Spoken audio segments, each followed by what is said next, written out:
On my 60th birthday, my children sent me one shared bouquet. The card said, "Happy birthday, Mrs. Walker.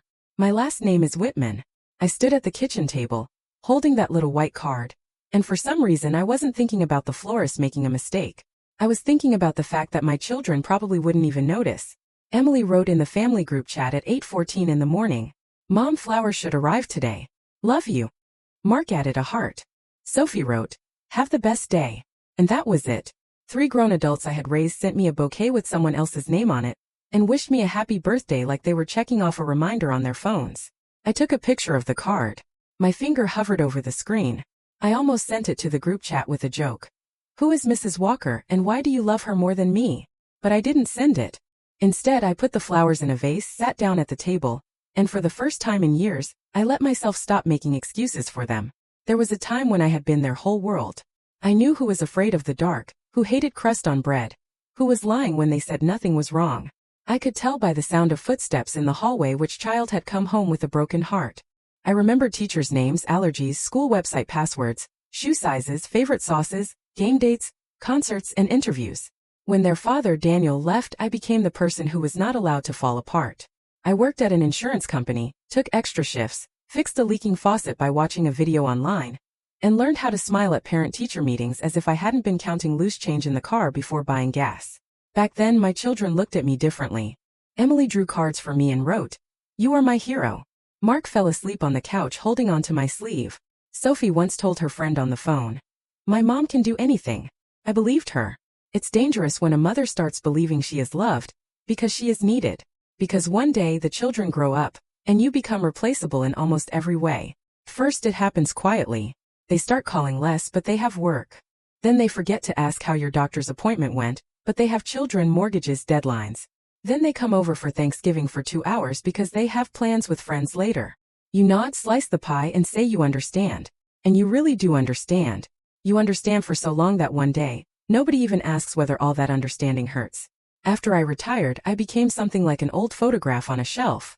Nice to have, awkward to throw away, but not something anyone looks at every day. I tried to stay interesting. I signed up for yoga because Emily said movement was important at my age. I bought a new phone so Sophie could send me pictures of the kids without having to explain where to tap. I read news about Mark's company so I could ask intelligent questions. But the conversations kept getting shorter. "Mom, I'm jumping into a meeting. Can I call you later?" Crazy week.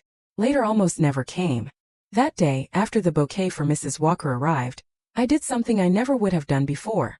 I opened the family group chat and wrote, "Let's have dinner at my house on Saturday. I have something important to tell you." Sophie replied first. "Everything okay?" Mark immediately asked. "Medical." Emily wrote, "Mom?" I looked at the screen and suddenly understood something. Fear woke them up faster than love. As long as I was just a lonely, aging, boring mother, I could be postponed. But the moment I wrote something important, I became an event again. On Saturday, all 3 of them came. Emily brought her husband, but not the kids. Mark wore an expensive jacket and kept his phone in his hand. Sophie brought a store-bought salad and didn't even bother putting it into a bowl. They hugged me a little longer than usual. They watched me closely, searching for signs of illness, weakness, bad news. I almost laughed because I looked fine. Better than I had felt in the past year. During dinner, they were unusually sweet. Mark asked how my garden was. I had never had a garden, only 3 pots of basil on the windowsill. Emily said she had been thinking about me last week. I wanted to ask why she hadn't called. I didn't. Sophie talked about the children and called me mommy twice the way she had when she was little. That word hit harder than I expected. Then Emily put down her fork and said, "Mom, you're scaring us. What's the news?" I stood up, brought over the envelope, and placed it on the table. They went silent. Inside the envelope were no medical results. No will. No letter from a doctor. There were 3 copies of a ticket. My ticket to Santa Fe. One way. Mark frowned. "You're moving." "Yes." Emily blinked like I had said it in another language. "But why?" I sat back down and, for the first time that evening, looked at each of them calmly. "Because I'm tired of living near people who only love me in emergencies." The silence turned heavy. Sophie said softly, "Mom, that's not fair." "Maybe," I said. "But it's true." I told them about the bouquet. About Mrs. Walker. About the Sundays when I cooked too much food hoping someone might stop by. About the phone calls after which I said to an empty room, "It was good to hear your voice too." even though the conversation had lasted 4 minutes, about how I had stopped telling them things about myself because no one ever asked a second question. Mark put his phone down. Emily started crying, but I didn't rush to comfort her. That was new for both of us. Sophie stared at the table. "We didn't mean to make you feel that way," she said. "I know," I answered. "You just got used to me always being here. Like a light in the hallway. Nobody thanks the light until the bulb burns out."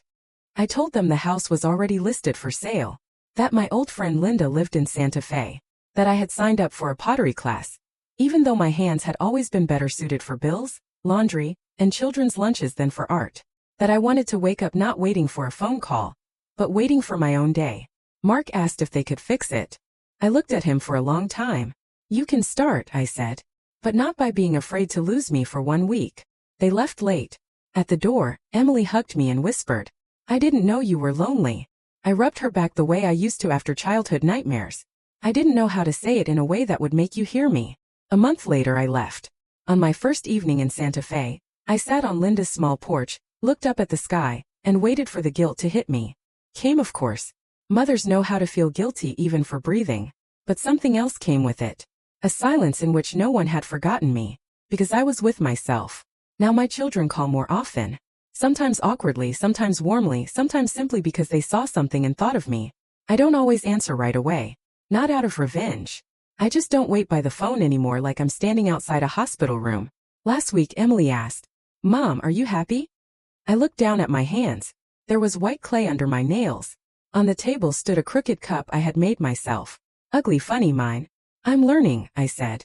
And that was the most honest thing I could give her. I didn't stop being their mother. I just finally stopped being the place they returned to only when they had nowhere else to go.